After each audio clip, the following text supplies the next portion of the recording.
ito mga mensahe natin, Matthew chapter 6 verse 10. The title of this message, Your Kingdom Come. Okay? Ano sa Tagalog yan? Dumating nawa ang iyong paghahari o kaharian sa sanlibutan ito. Kanina ang ganda ng kanta, no? Reign in all the earth. Sabi doon sa kanta, isa siyang pakiusap, isa siyang panalangin na Panginoon, maghari po kayo, Panginoong Hesus, sa mundong ito. Yun ho ang dapat ho natin laging i-declare. Dahil makikita ho natin, according dito sa passage na to, as long as we do not let God reign in our world, anger, hindi mawawala. Hanggat ang Diyos ay hindi naghahari sa ating mundo, hindi mawawala ang galit, hindi mawawala ang chaos, kaguluhan, hindi mawawala ho ang fear, ang pagkatakot, hindi mawawala ho ang kasamaan, at lalo na ho, hindi mawawala sa ating mundo ang pagkatalo. Amen o, sabi dito, as long as we do not let God reign in our world, anger, chaos, fear, evil, and defeat will remain in our world.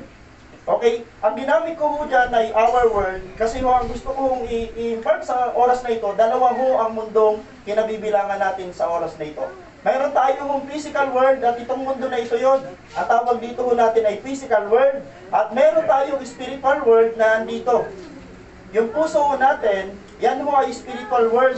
Bakit ko nasabi, diyan nananahan ng Diyos. Amen po ba? At once na pinatira natin ng Panginoon sa ating puso, hindi lang sa mundong ito, may pagbabagong mangyayari dahil may inaayos ni Lord sa ating puso. Amen o? So ngayon ho, itong mensahe natin sa buong buwan na ito, kung pinatira natin ang salita ng Panginoon, naniniwala ho ako kahit anong tindi ng pagsubok sa mundo, hindi matitinag yung templo. Ikaw, yung puso mo, yung pananampalataya mo sa Panginoon, bakit po? Tinuturuan ka nitong maging espiritual. Hindi ho natitinag ang mga bagay na espiritual, pero natitinag ang mga bagay na pisikal. Amen o? Balikan natin. Hanggat hindi daw ho naghahari ang Panginoon sa ating mundo, sa mundong ito, at hindi naghahari ang Panginoon sa mundong ito, mananatili ho tayo ho, sabi dito, pamumunuan ng galit. Nakakatakot daw, Christian ka na, grabe ka magalit. At to the point, yung galit mo, hindi mo siya kayang i-handle, to the point, kaya mo magwasak ng isang bagay. Nakakalungkot to, Christian na may mga Christian, dahil hindi nila kayang i-handle ang kanilang galit, nakakapagbasag sila ng mga bagay, nakakasakit sila ng tao. Yan ang mahirap pag talagang totally hindi naghahari si Lord dito. Di ba pag naghahari ang Panginoon sa ating puso, meron tayong siyam na bunga ng Espiritu. Pangalawa, sabi doon, ang galit, ang kaguluhan, ganun sa tahanan. Pag ang Diyos hindi naghahari sa tahanan, o kaya naman doon sa tahanan, walang pinaghaharian ng Panginoon, magulo ang pamilya. Purihin ng Panginoon kung sa pamilya ho, mayroon nung naghahari ang Diyos, may taga-balance. Okay? So, napakaganda ho ng ating mga aralin. Your kingdom come. Okay? Nawa ang iyong kaharian ay maghari sa sanlibutan ito. Sabi dito ho sa tanong, how will the kingdom of God come to our world? Paano ho ba talaga ho dadating? Paano ho ba pupunta o dadating ang kaharian ng Panginoon sa sanlibutan ito? Then yun ang ating sasagutin. Then sabi ng Panginoon, ang sagot dito ho ay galing mismo sa bibig ni Lord. Hindi ho ito galing sa pastor, hindi ho ito galing sa akin, personally galing ito kay Lord. Sabi ng Panginoon, para ang kanyang kaharian o ang kaharian ng Diyos sa langit ay dumating sa lupa, may tatlo kayong gagawin. Una, okay.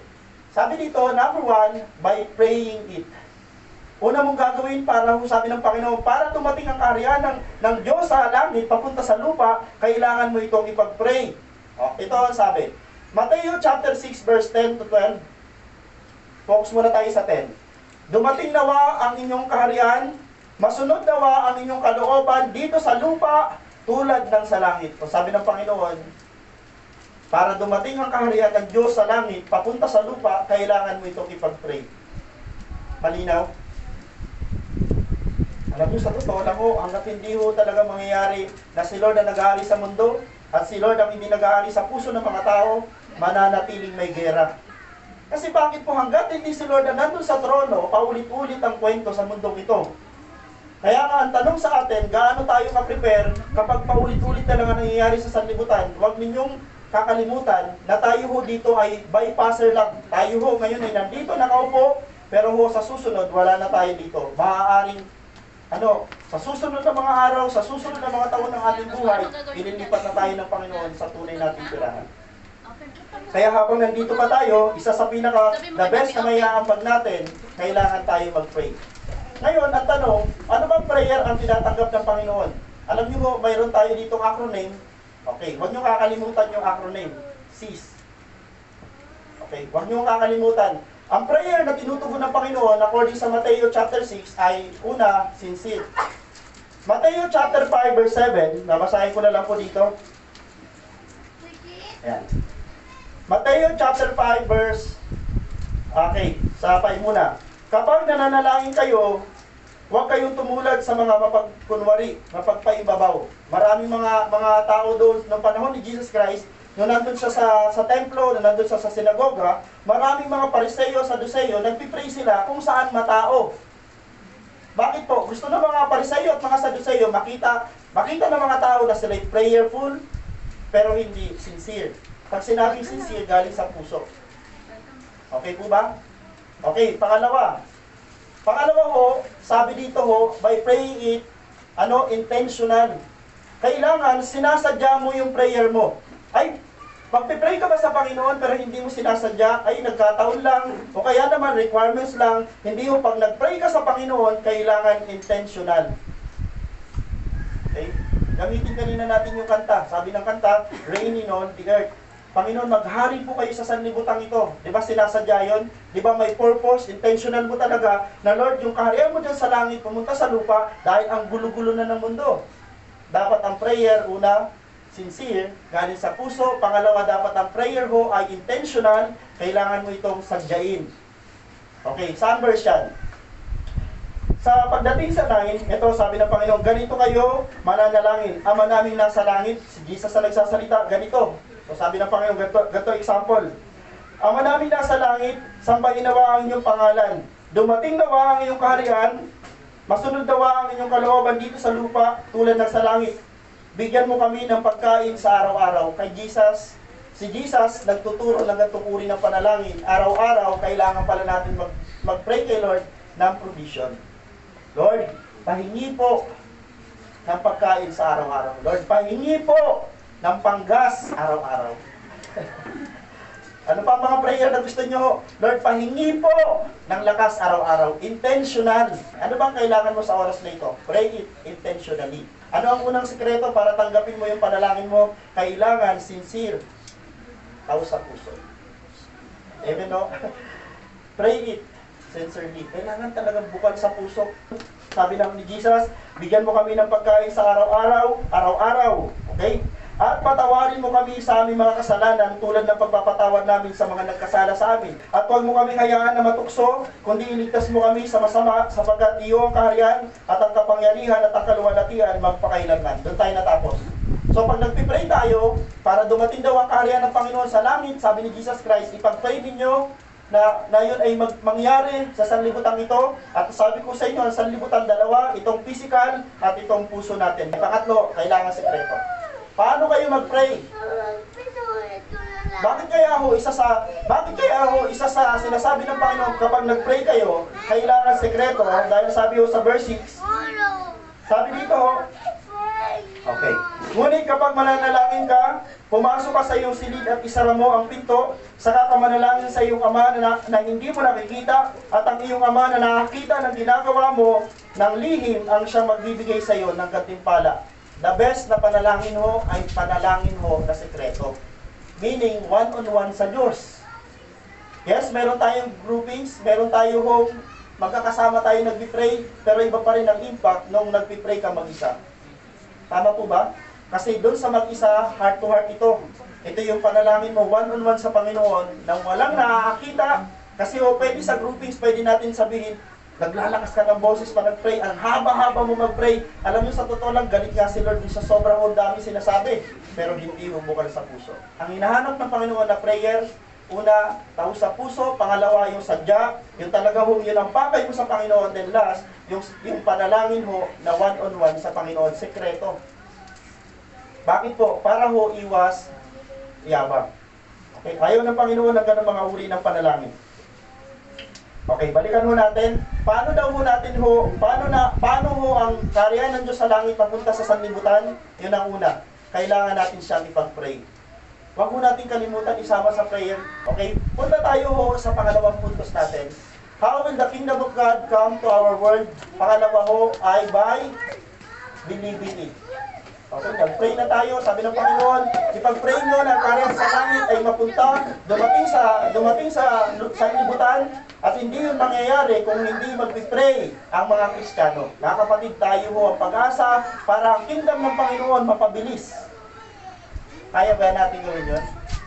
Okay, sabi ni Jesus, Marcos chapter 1 verse 15, sinabi niya ni Jesus, dumating na ang tagdang panahon, malapit na maghari ang Diyos. Sabi ni Jesus, kaya magsisi na kayo, talikuran ang inyong mga kasalanan, paniwalaan ninyo ang magandang balita. So sabi ni Lord Jesus Christ, para ang kingdom ng Panginoon ay mapabilis at dumating na sa sanlibutan, kailangan may maniniwala. Naniniwala po ba kayo na ang kingdom ng Panginoon nag-start na? Tayo ang prueba na ang kingdom ng Panginoon ay nandito na rin sa lupa. Ikaw at ako ang extension ng kingdom ng Panginoon sa langit. Kaya lang, paano dapat tayo mamuhay, yun ang issue. Paano ba mamuhay ang mga taga-kingdom of God dito sa sanlibutan ito? Kailangan, hindi na tayo kapareho ng mga taong makamundo. Yun ho ang isa ho. Prueba na tayo'y mga taga-langit na. Sa langit, hindi pwede ho yung nagmumura. Sa langit, hindi pwede ho yung makasalanan o yung araw-araw na nagkakasala. Kaya nga, sa abot na makakaya natin tayong mga Christian, sinisikap natin mamuhay ng naaayon sa mga patakaran at mga layunin ng Panginoon. Okay? Mahirap, pero yun ho ang sinasabi ng Biblia. So, pag sinabi hong believing it, pag sinabi hong paniwalaan natin ito, kailangan natin hong tanggapin. Halino, tanggapin natin ang balita ni Jesus Christ. Siyempre ho, dapat tanggapin natin si Jesus. Bakit po? Siya ho ang talagang main author ng kingdom ng Diyos. Diba? Siya ho ang kaisa-isang nag-proclaim na ang kaharian ng Diyos sa langit ay malapit na mangyari, siya ho yung carrier ng kingdom na yun. Okay? Kaya ho nung si Jesus Christ ho na nandito na sa sanlibutan, yun ang pinapangaral niya, dalawang paraan para ma-accept natin ho ang kingdom ng Panginoon. Unang paraan, kailangan natin humingi ng tawad. Pangalawa, kailangan natin tanggapin at paniwalaan ang sinasabi ni Jesus. Sabi ko sa inyo no Sunday, maraming mga tao, hirap na hirap humingi ng tawad, kahit alam nila makasalanan sila. Bakit po? Sinakop na ang isip at puso nila ng kayabangan at pinatigas na ang kanilang mga puso. Pero tayo ho, nung nalaman natin, sinabi ng banal na Espiritu, according ho sa banal na Espiritu, na tayo ho ay makasalanan, kinunbit niya tayo at tinuruan niya tayo kung humingi ng tawad sa Diyos. Mga kapatid, ang paghahari ng Panginoon ay mangyayari lamang kung mayroong mananalangin. Pangalawa, kung mayroong maniniwala, at punta na tayo sa last points natin, dito ho tayo magtatapos, by proclaiming it. Lucas chapter 4 verse 43, ngunit sinabi sa kanila ni Jesus, kailangan ko ring ipangaral sa iba pang mga bayan na magandang balita tungkol sa kaharian ng Diyos, dahil ito ang dahilan kung bakit ako isinugo. Ang main purpose natin kung bakit nag-i-exist pa rin tayo sa mundong ito, sa totoo lang pwede na tayong kunin ni Lord anytime. Alam niyo kung bakit? Dahil tayo ligtas na. Nung moment na tinanggap mo si Jesus bilang Panginoon at tagapagligtas ng iyong buhay, pwede na tayong kunin ni Lord. Pero hindi niya ginawa. Bakit po? Bibigyan niya tayo ng purpose. Bibigyan tayo ng Panginoon ng layunin, at ang layunin na yon, katulad ni Jesus Christ, sinugo siya ng Diyos Ama sa langit para ipangaral ang maganda at mabuting balita. Kapatid, ang purpose na lang natin kaya tayo nag-iigis sa mundong ito para ipalaganap ang kingdom ng Panginoon through the gospel of Jesus Christ. Kapatid, kahit saan ka sana nandoon, wag mo sana kong kakalimutan na ikaw ang carrier ng good news. Ikaw ang carrier ng magandang balita ni Jesus. Ano ang gospel? Sabi nung iba, Pastor, good news. Yan. Paano naging good news? Pag hindi nyo alam ang bad news, hindi nyo ma-appreciate ang good news. Ang bad news, walang pupunta sa langit kahit isa. Bad news. Bakit po? Sapagkat ang kawayaran ng kasalanan ay kamatayan, at wala ni isa man na hindi nagkasala, kaya lahat ay mamamatay at pupunta ng impyerno. Bad news. Okay? Paano nyo na ma-appreciate yun? Ibig sabihin, Pastor, kung hindi ko na-meet si Jesus, kung hindi ko kinilala at tinanggap si Lord Jesus Christ, automatic pag namatay ako, pupunta ako sa impyerno. Yan ang totoo, 100%, kaya bad news. At isa pang bad news, hindi natin kayang bayaran ang ang kabayaran ng kasalanan na kamatayan, hindi natin kaya bayaran yan, kahit ikaw pa ang pinakamayaman, ikaw pa ang pinakamabait na tao sa mundong ito, hindi mo kayang bayaran ang kabayaran ng kasalanan na kamatayan dahil ang kamatayan ay eternal. Pangalawang bad news. Ibig sabihin, kahit anong effort ang gawin ng tao, pera, yaman, bait, pakikipagkapwa-tao, lahat ng alam niyang wisdom, wala ho. Pero ang good news, gumawa si Lord ng paraan. Yung Ama sa langit, gumawa ng paraan, sinend niya ang kanyang kaisa-isang anak upang ang wala na hong sagot, magkaroon ng katugunan. Amen po. So yung bad news, ano po? Lahat tayo pupunta sa impyerno, lahat tayo mamamatay, dahil lahat tayo nagkasala. Yun ang bad news. Ang good news, dumating si Jesus bilang anak ng Diyos, kaisa-isang anak ng Diyos para iligtas ang mga tao sa sanlibutan. Ano lang ang tanging paraan? Manalig ka lang. Grabe. Si Jesus ang napako sa krus, yun yung aalalahanin natin no, sa mahal na araw, siya yung napako sa krus. Imbis na tayo. Pero kahit po tayo po ipako sa krus, hindi man lang mabawasan ang ating kasalanan. Dahil sino ba tayo? Pag pinako tayo sa krus, ibig sabihin, lapat. Anong pag sinabing lapat? Noong panahon, pag pinako sa krus, ibig sabihin makasalanan. Pero si Jesus, nung pinako sa krus, wala siyang kasalanan. Hindi lapat. Pag tayo pinako sa krus, dapat kasi makasalanan tayo. Nagets niyo po ba? Pero nung si Jesus napako sa krus, unfair. Bakit po? Wala siyang kasalanan. Pero sabi ni Jesus, inaako ko ang kasalanan mo at kasalanan ko para siya ay maging makasalanan. Pwede ba natin palakpakan si Lord sa part ko? Inako ni Lord. Hindi niya deserve yung krus. Hindi niya deserve. Pero hindi ho ito ma-appreciate ng mga tao dahil akala ng mga tao sa mundong ito, kaya pa rin nilang iligtas sa kanilang mga buhay. Hindi ito totoo. Kung hindi natin ho kikilalanin si Jesus bilang Panginoon at tagapagligtas, mediator, ibig sabihin siya yung tulay. Nung nakaraan, pinag-usapan namin ito na midweek. Yung iba daw, gusto lang nila, direct lang sa Ama. Hindi ka pwedeng pumunta sa Ama kung hindi ka dadaan sa anak. Amen po ba? Sabi ni Jesus, ako ang daan. Paano ka pupunta sa Ama ng directly kung hindi mo nga kilala ang kanyang anak? Pero alam niyo ho, yung mga nagsasabing mga tao ho, simbahan lang nila maliligtas, kaya nilang iligtas ang kanilang mga sarili, doon po sila mapapahamak. Tayo po na mga umamin na nagsabi, Lord, hindi ko kaya iligtas ang sarili ko, kailangan kita sa aking buhay, then ikaw ang maliligtas. Bakit po? Sinabi mo sa iyong sarili, Lord, kailangan kita. Amen. So yun ho ang kailangan natin i-proclaim. Sabi ni Jesus, balikan ko lang, kailangan ko rin ipangaral sa iba pa sa bayan ang magandang balita tungkol sa kaharian ng Diyos. Ipangaral sa ibang bayan ang magandang balita tungkol sa kaharian ng Diyos dahil ito ang dahilan kung bakit ako isinugo. So ang purpose ng Panginoon kaya siya pumunta sa sanlibutan, hindi para pagsilbihan, nagpunta si Lord sa sanlibutan para siya ho ang maglingkod.